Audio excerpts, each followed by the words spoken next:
And I'll have said it, so you'll. I'll forget that. Yeah. Yeah.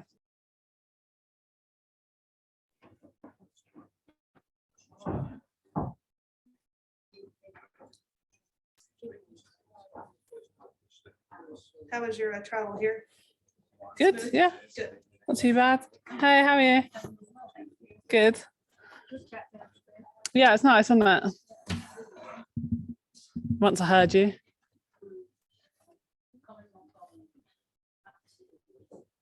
Oh, does he? Oh, that's nice. I like him. He's nice. Yeah. Well, we're ready to get rolling here. Welcome inside the press room at the Trust Golf Women's Scottish Open here with 2018 AIG Women's Open champion Georgia Hall, back in Scotland. I know this is one of your favorite times of the year, just to be near home. How excited are you to get going here at Dundonald Links? Yeah, extremely excited. This is my favourite venue of the Scottish Open that I've ever played. So I'm really happy to be back here 5-6 years later. I had some really good finishes here. I mean, a while ago, obviously, 2016 and 17. So yeah, really happy to be back in Scotland. And yeah, for 2 weeks. Let's talk about this golf course. Obviously played well around it. Saw it again today. Just how good is it to be back here, and what do you think of the golf course? Yeah, really nice. I really love the changes they've done. Obviously the clubhouse as well, fantastic improvement. It just makes everyone have such a good week, and obviously the weather, you never know what's going to happen. But yeah, hopefully there is a bit of just Scottish weather. Today was really nice in the Pro-Am and had a lot of fun. Looking forward to getting started tomorrow morning. It's been a big year for golf in Scotland, and you actually got to be part of it at the 150th Open at the Celebration of Champions. Just tell me what that experience was like. I mean, the picture on the bridge was one that obviously you'll never forget that moment, but yeah, what was that experience like? Yeah, it was awesome. Just to be part of that as well, and to have 4 or 5 females winners play is very special and really big for women's golf. Obviously, really honoured to be in that group, and really thankful to RNA and all the other guys for putting me in that group as well. And it was one of my dreams to play with Tiger, and definitely going to get that picture framed sooner rather than later for sure. And definitely one of the best moments of my career. They say never meet your heroes, but I'd imagine you were happy to meet your hero that day. I mean, what was just to finally get to do something that you've dreamt about your entire life? What does that feel like?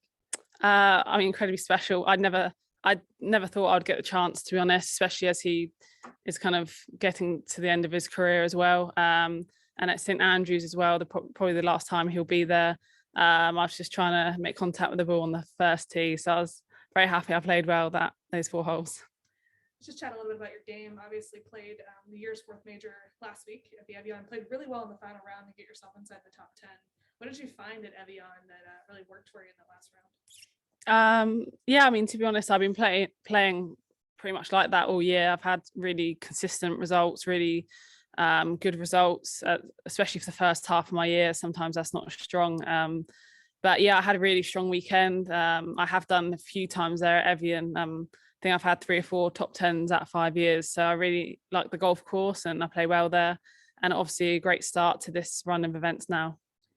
Heading here, obviously you're not unfamiliar with the style of golf. How do you just get yourself ready for this week and not only this week, next week as well?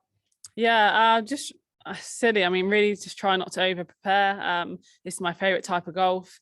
Played nine yesterday and was really relaxed today, just getting the speed of the greens. But you know, those punch shots, keeping under the wind, I feel very comfortable doing all of that. So just really enjoy being at home and in this weather as well. It's a bit cooler than last week, which is nice. Awesome. We'll open it up to questions in the room, but friendly reminder, if you're on the Zoom, just indicate in the chat and we'll ask you to unmute. Louise? Did you copy some of Tiger's stinger shots?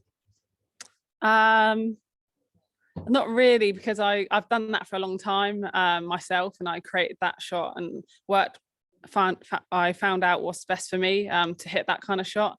But when I played with him, I did look at his putting quite a lot because, I mean, he's a real putter.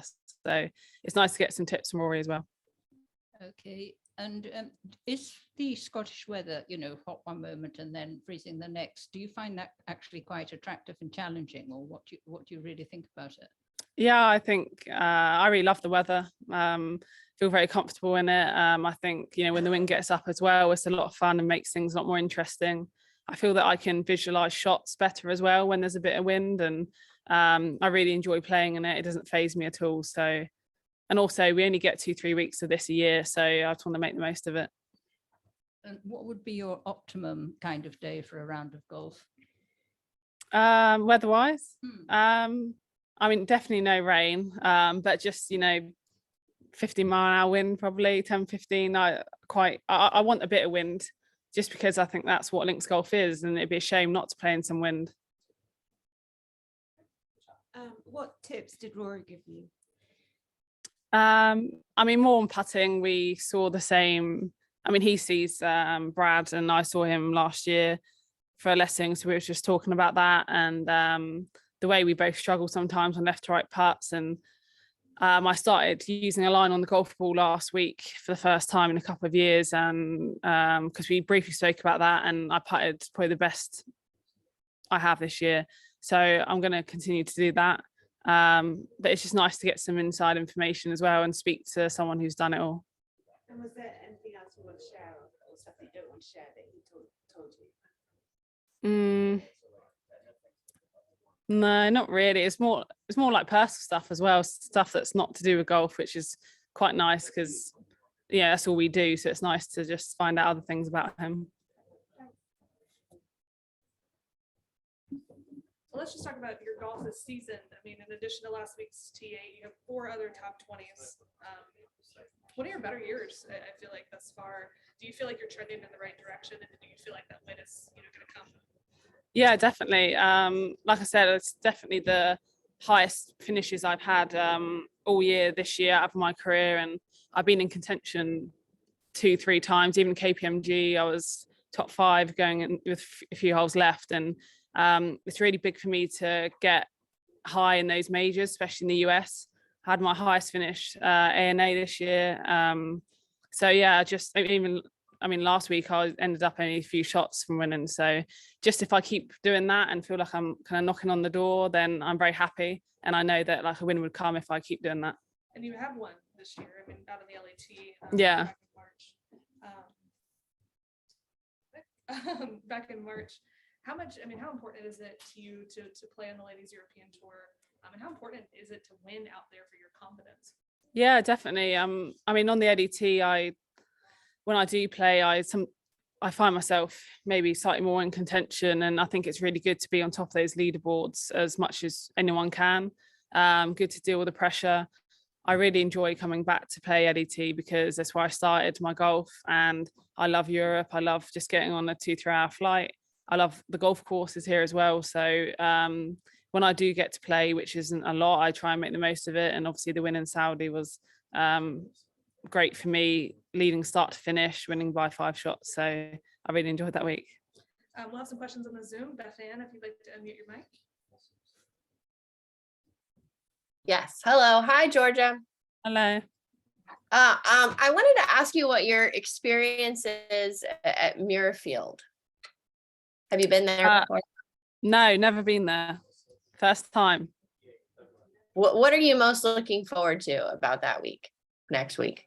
Well, it's my favorite event of the year. Always has been. Wherever we play, Muirfield. I've heard a lot of great things about the course. I heard it's one of the best from other players and people that I've spoken to. So I think it's definitely what women's golf needs is, for us to play the best golf course in the world, and to play the first women's professional golf event there is going to be really big for us. And yeah, just have my friends and family there as well is quite rare for me. So I really enjoy the week as it is.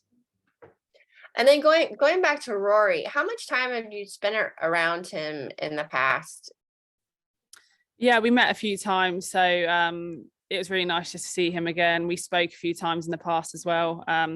He says that he, watches women's golf and how kind of UK players are doing. And it's really nice just to to meet someone really genuine and interested in our part of the game as well. So yeah, it was good to play and catch up with him. And then just finally, you mentioned Saudi. Obviously, I'm sure you've heard Greg Norman's quotes that there 100% will be a live women's league. What are your thoughts on the commissioner saying that she would take a phone call from Greg Norman, and how do you think the LPGA should go forward with that potential development? Yeah, I mean, I definitely haven't heard anything about there being a live women's league or schedule. I know there's a lot of rumors going around, and a lot of rumors are normally sometimes not true as well. So unless I actually hear that there actually is going to be one, to be honest, I haven't thought about it. About there is being a schedule like that for us. Whether Molly decides to take a call, that's really not in my field of expertise. I just want to play in the events on the LPGA and LET. But yeah, I mean, yeah, there's not much more I can say really. It's down to the commissioner. Thank you. Another one here for Blue In. Okay, that's fine what you've just said, but would you like playing shotgun start tournaments every week? No, I personally wouldn't. I think the integrity of the game and history of the game is 4 rounds, everyone tees off at different times of the day. And I think it would be a shame for golf to be like that for us. I really respect the morals of golf and not wearing a collar and things like that. And I would like it to stay where it is. Next week, everyone tees off 1 tee, the first tee time's 6:30, last one's 3:30. That's the way it always has been. And I think that brings in all elements, including weather, to the game. And I think that's some things need to stay the same regarding that. And have you ever watched a shotgun start tournament, or would you ever watch one? Would I watch one? Maybe, yes, but I never have, because it's quite rare for us in the game, men's and women's, for that to happen. Mhm. Thanks. Perfect. We'll just start to wrap it up here. This event, obviously, you played quite a few times. We're here in 2017 when it was at Dundonald, but Trust Golf and Visit Scotland have really elevated this championship. What have you seen? How have you seen this tournament get better because of Trust Golf and Visit Scotland support? Yeah, I mean, obviously extremely grateful to both of them for coming in and supporting the event. As players, we love coming here, especially UK players. Having the prize fund increase time and time again, it just shows what this tournament's doing, especially for Scotland and the people around it. We get more spectators year on year. And it's one I certainly would never miss regarding anything. So and even the Pro-Am today, you just see so many cool people come out to support. And yeah, I mean, we're really happy to be here, and you can see from the size of the field, the strength of the field. This is as strong as probably next week, and it's for that reason as well. So very happy to be here. Awesome. We'll wrap it up there. Good luck this week. Thank you. Thanks.